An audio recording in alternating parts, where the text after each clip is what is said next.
Cyber cafe চালাচ্ছেন আর L1 device, L0 device, mantra, Morpho আপনি চেনেন না, সেটা তো হতে পারে না। নিশ্চয়ই চেনেন। L0 ডিভাইস মোটামুটি সানসেট টাইম চলে গেছে, বা এখনো যদি ইউজ আপনি করে থাকেন, তাহলে 1 জুলাই 2025 এর পরে আপনি L0 ডিভাইস থেকে যদি ট্রানজাকশন করেন, তাহলে কিন্তু UIDAI ফাইন করতে পারে, পেনাল্টি লাগাতে পারে। এটা আগেও আমরা একটা ভিডিওতে বলেছি, আবার আজকের ছোট্ট ভিডিওটাতে শুরুতেই বলে দিলাম।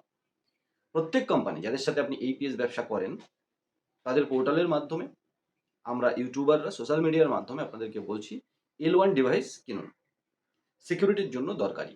তাহলে L0 ডিভাইসটা পুরো বন্ধ কেন করছে না? বন্ধুরা, এই ফিঙ্গারপ্রিন্টের ব্যবহার করে শুধুমাত্র APS এর কাজ হয় না। L0 ডিভাইস প্রত্যেকটা কোম্পানির একটা বিশাল বড় ইন্ডাস্ট্রি, এবং তার যে ইনফ্রাস্ট্রাকচার সেটা বন্ধ করে দেবে সেই কোম্পানির এত বড় সাহস নেই, বা সরকার UIDAI এর এত বড় ক্ষমতা নেই যে বন্ধ করে দেবে। প্রচুর টাকার ইনভেস্টমেন্ট আছে। তার মানে L0 ডিভাইস অন্যান্য সার্ভিসে ইউজ করতে পারবেন, কিন্তু APS এর ক্ষেত্রে ইউজ করতে পারবেন না। এটা ডাইরেক্ট ইনডাইরেক্ট বলে দিল খানিকটা UIDAI বা কোম্পানির গলায় হাড় আটকে যাওয়ার মতো। আপনাদের এটাকে বুঝতে হবে। আপনি L0 ডিভাইস দিয়ে ট্রানজাকশন করতে চাইছেন 1 জুলাই 2025 পরে, তাহলে ফাইন দেওয়ার জন্য তৈরি থাকবেন। L1 ডিভাইস বা কিছু মডেলের কম দামেও কিন্তু L1 ডিভাইস পাওয়া যাচ্ছে, কোম্পানিগুলো বিক্রি করছে। আমাদের মেন যে উদ্দেশ্য সেটা হচ্ছে আপনারা সুন্দরভাবে সুস্থভাবে ব্যবসা করবেন, আপনার মতো করে ব্যবসা করবেন, সিকিউরিটির সাথে ব্যবসা করবেন। সেখানে এই L0 L1 এর সাথে সাথে APS ব্যবসার সাথে সাথে ইউপিআই একটা গুরুত্বপূর্ণ রোল কিন্তু প্লে করে। যেখানে ইউপিআই পার্সোনাল অ্যাকাউন্ট দিয়ে করতে বারণ, আরবিআই করতে বারণ করে। কেস খাচ্ছেন, 100-200 টাকা ওয়ালেটে এসেছে, তার জন্য আপনার অ্যাকাউন্ট ফ্রিজ হয়ে গেছে। গেম খেলে হতে পারে, তিনপাত্তি খেলে হতে পারে, বা কিছু বিটকয়েন টাইপের ট্রানজাকশনের পয়সা আসাতে হতে পারে। কারণ আপনার সেভিংস অ্যাকাউন্ট ছিল, আপনার অ্যাকাউন্টে ওই ধরনের ট্রানজাকশন হওয়ার কথা নয়, হয়েছে, সাসপিসিয়াস মনে করে অ্যাকাউন্ট ব্লক করে দিয়েছে। অ্যাকাউন্টে 500 থাকুক আর 50,000 থাকুক, অ্যাকাউন্ট কিন্তু ব্লক। আপনি আপনার দোকানে কিউআর কোডে পেমেন্ট নিয়েছেন এবং ক্যাশ দিয়ে দিয়েছেন 2000, 5000, 500, 400।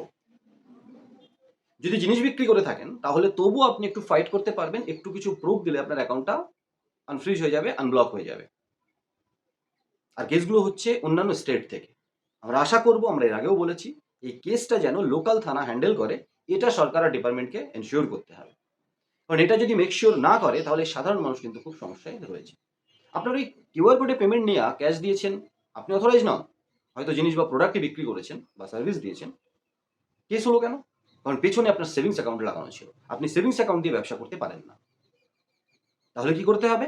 আপনাকে কারেন্ট অ্যাকাউন্ট খুলতে হবে বিজনেস ডকুমেন্টস দিয়ে, এবং অ্যাকাউন্ট খোলার সময় কী কী ধরনের লেনদেন, কী কী ব্যবসা আপনি করবেন সেটা লিখে দিতে হবে, যাতে কেস হলেও আপনি ব্যাংককে যখন আপনার অ্যাপ্লিকেশন দেবেন, তারা ট্যালি করে খুঁজে পেয়ে যায়। না, আমাকে তো আগেই বলে রেখেছিল।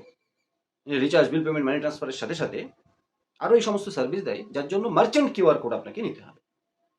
তাহলে APS L0 ডিভাইস থেকে L1 এ কনভার্ট হওয়া, এটা আপনার ব্যবসার জন্য দরকারি। দেখুন, কি হতো, কি হচ্ছিল, এসব দেখে লাভ নেই। হঠাৎ করে আরবিআই, এনপিসিআই রুলস চেঞ্জ করতে পারে, ইকোনমির জন্য হতে পারে, তাদের প্রফিটের জন্য হতে পারে, কোম্পানির প্রফিটের জন্য হতে পারে, আপনার থেকে আরও পয়সা নিতে হবে তার জন্য হতে পারে। সরকার বিভিন্ন যোজনায় পয়সা দেয় সাধারণ মানুষকে, 500, 1000, 1500, 2000 মান্থলি। আপনারা খুশি হন না? আপনাদের থালের থেকেই পয়সাটা ওঠে, চাল ডাল তেলের দামও কিন্তু সাথে সাথে বেড়ে যায়। তার মানে বিভিন্ন পারিপার্শ্বিক ঘটনার উপরে আপনার খরচ, আপনার ইনকাম ডিপেন্ড করে। ইউপিআই ট্রানজাকশনের আর একটা পার্ট আমরা বলি, ইউপিআই পেমেন্ট নেওয়ার সময় ইউপিআই পিন দিতে হয় না। তাই ফ্রড অ্যাক্টিভিটিসের কল আসলে আপনাকে যদি মোটিভেট করেও ফেলে, তারপরেও যদি বলে যে ইউপিআই পিন দিয়ে আপনাকে আমরা 2000 দিচ্ছি, 5000 দিচ্ছি, 10,000 দিচ্ছি, আপনি ইউপিআই পিন দিয়ে পেমেন্টটা অ্যাকসেপ্ট করে নিন। বুঝে যাবেন, শুধু আপনি যখন পেমেন্ট করেন কাউকে, প্রোডাক্ট বা সার্ভিস কিনে, তখনই ইউপিআই পিন দিতে হয়, নেওয়ার সময় দিতে হয় না, কিছুই করতে হয় না। যে করছে তার অ্যাক্টিভিটিস ওটা। আপনাদের মধ্য থেকে কেউ একজন কমেন্টস করেছিল 1200 টাকা এই মাসের 22 তারিখে, মাত্র 1200 টাকা ভুল করে অ্যাকাউন্টে পাঠিয়ে দিয়েছে। কিভাবে? মোবাইল নাম্বারের একটা সংখ্যা এদিকে ওদিক হয়ে গেছে, এবং আমরা ধরেই নিলাম যে যে মানুষটা পাঠিয়েছে সে ইল্লিগাল নয়, ফ্রড অ্যাক্টিভিটিস করছে না। ফ্রড অ্যাক্টিভিটিস করেও এই ধরনের টাকা পাঠায়। দুটো ক্ষেত্রেই ফ্রড অ্যাক্টিভিটিস করে আপনাকে ফাঁসানোর জন্য হতে পারে, বা ভুল করে চলে এসেছে, আপনি নিজে থেকে পয়সাটা রিফান্ড করবেন না। আপনি সেভিংস অ্যাকাউন্টে আসা পয়সা আপনার দায়িত্ব, আপনি চেনেন তাকে, আপনি রিফান্ড করে দিলেন, তার মানে আরও চিনে গেলেন, তার মানে পরিচিত। ওই অ্যাকাউন্টের সাথে কোনো ইন ফিউচারে যদি ফ্রড অ্যাক্টিভিটির সাথে যুক্ত হয়, লেয়ার হিসাবে আপনার অ্যাকাউন্ট ফেসে যাবে। তাহলে কি করবেন আপনি? ব্যাংকে যাবেন, অ্যাপ্লিকেশন করবেন যে এই টাকাটা আমার ব্যাংক অ্যাকাউন্টে এসছে, আমি এনাকে চিনি না, এই টাকা আমার নয়, এটাই টাকার দায়িত্ব আমার নয়। এই টাকাটা সোর্স অ্যাকাউন্টে রিফান্ড করে দেওয়া হয়। আর এটা ব্যাংক আপনার তরফ থেকে ওই অ্যাপ্লিকেশন পাওয়ার পরে রিফান্ড করে দেবে। এটা হচ্ছে আরবিআই, এনপিসিআই এর রুলস, অ্যাকিউরেট রুলস। আপনি নিজে কখনো রিফান্ড করতে যাবেন না।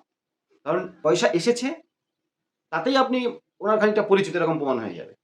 আপনি রিফান্ড করে দিলে আরও কেস খেয়ে গেলেন। আপনি অ্যাপ্লিকেশনটা করে দিলে যদি রিফান্ড করেন, তাহলে যে এসেছে সেটাও যে আপনি চেনেন না, তারও প্রুফ থেকে গেল।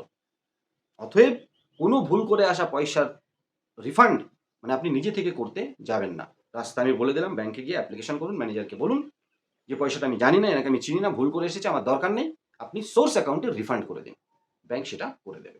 আশা করি এই ছোট্ট ভিডিওটার মাধ্যমে কিছু topic, L0, L1, APS, UPI, কোনো আননোন সোর্স থেকে আসা পয়সা, এই সমস্ত বিষয়ে আমরা খানিকটা আলোকপাত করার চেষ্টা করলাম। ভিডিওটা স্কিপ না করেই দেখেছেন নিশ্চয়ই। যদি ভালো লাগে অবশ্যই লাইক শেয়ার করতে ভুলবেন না। চ্যানেলে প্রথমবার এলে অবশ্যই সাবস্ক্রাইব করে পাশে থাকতে পারেন।